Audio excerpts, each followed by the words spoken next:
Vladimir Putin's most dangerous front is now his own backyard. The Russian president will, of course, never admit to this situation. This comparison reveals a massive disparity. 60 systems protect Moscow's 20 million citizens, while 27 surround a private Valdai retreat. Guarded by one battery in 2023, it reached 20 by late 2025, a rapid reaction to new drone threats.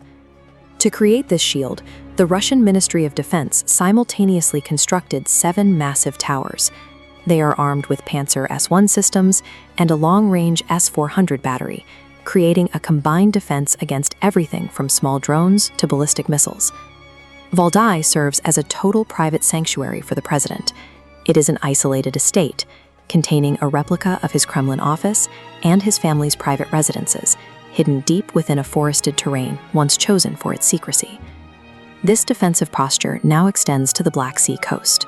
Around his Sochi residence, new laws prohibit the anchoring of civilian vessels and even simple waste disposal, effectively declaring over 3 square kilometers of sea and land a restricted military zone. These multi-million-dollar rings are the physical manifestation of a strategy where land, sea, and sky are all treated as potential points of failure. To see the true scale of this concern, we have to look past the radar towers and into the human layers of his security. Behind the missile batteries is a human layer of defense. The Kremlin has constructed a massive security apparatus, engineered specifically to stand between the president and his own military. The largest of these forces is the Russian National Guard, which commands over 340,000 personnel. This single unit costs taxpayers roughly $2.7 billion every year to maintain.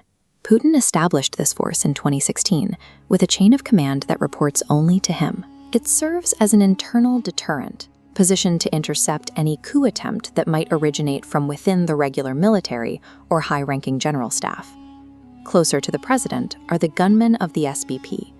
These elite guards are chosen by operational psychologists for their ability to read faces in a crowd, and they must remain fluent in at least 5 foreign languages. They carry ordinary-looking black leather bags that unfold into armor-piercing shields and use Kevlar umbrellas to block incoming projectiles. Their primary weapon is the 9mm Geza pistol, a high-velocity firearm capable of neutralizing targets at 50 meters. Candidates for this unit are vetted to ensure they lack what their leadership calls the luxury of hesitation. In moments of danger, these men are instructed to prioritize the total elimination of a threat, functioning as an absolute insulation layer between the president and the people he leads. This obsession with insulation dictates the president's most basic daily routines. He utilizes an army of tasters to screen his food for poison, wears specialized gloves to protect against toxic chemicals, and allows intelligence reports to dictate when he can even take his morning swim. When he moves above ground, he travels in a nuclear-resistant, armored limousine. This vehicle acts as a mobile command center, capable of scanning the environment 360 degrees and withstanding rocket launchers or heavy sniper fire. If those measures fail, his final fallback is a network of 50-meter-deep Doomsday bunkers located beneath his palaces and the Kremlin. To further hide his movements, he has identical decoy offices built across 3 different residences. Spending billions on subterranean concrete and identical rooms suggests that external armies are no longer the primary concern. These are the defenses of a leader preparing for an attack that could arrive from any direction at any time. Here lies the paradox of the fortress.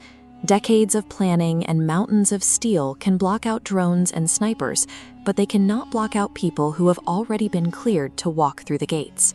Historical records of autocracies show a consistent pattern. Leaders are rarely toppled by protesters in the streets or missiles from abroad. The real threat comes from the intelligence chiefs, generals, and business elites who share their table. The 2023 Wagner uprising served as a practical demonstration of this reality. An armed rebellion led by a former ally paralyzed the state for hours, revealing a significant crack in the Kremlin's supposedly impenetrable wall of loyalty. That internal friction persists today. Rivalries between the Ministry of Defense, military intelligence, and the FSB clans are a constant undercurrent in Moscow, fueled by a war effort that has left many within the elite questioning the current leadership. This chart tracks a specific shift in Russian sentiment, the open-ended trust rating. When citizens are asked to name the politician they trust without being given a list of names, Putin's number drops to 29.5%. Sociologists describe this as a significant change, where reflexive support is beginning to dissolve. At the front lines, Russian soldiers often face a lack of basic resources. As they watch billions of dollars being spent on air defense towers for summer palaces, the sense of distrust between the troops and their commanders continues to grow. These defenses haven't built a castle, they have built a prison. No missile battery can stop a betrayal from within the inner circle, or a shift in political alliances. Even if the war ends tomorrow, the president remains trapped in this isolation, waiting for the one person who will eventually open the gate from the inside.